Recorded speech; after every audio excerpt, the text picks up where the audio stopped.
shule sababu ya kukosa pesa, nyumba hawezi kulipa, hapana chakula kwa shida. Sina ndugu aliteseka,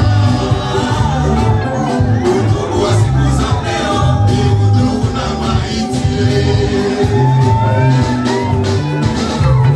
Neema ya sina ndugu alikuwa ameokoka, alizaliwa hawezi kukosa na kufanya kazi ya Mungu. Neema ya sina ndugu,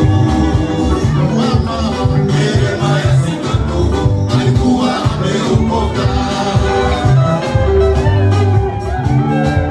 Sina ndugu alifanya haraka, kaenda kanisani.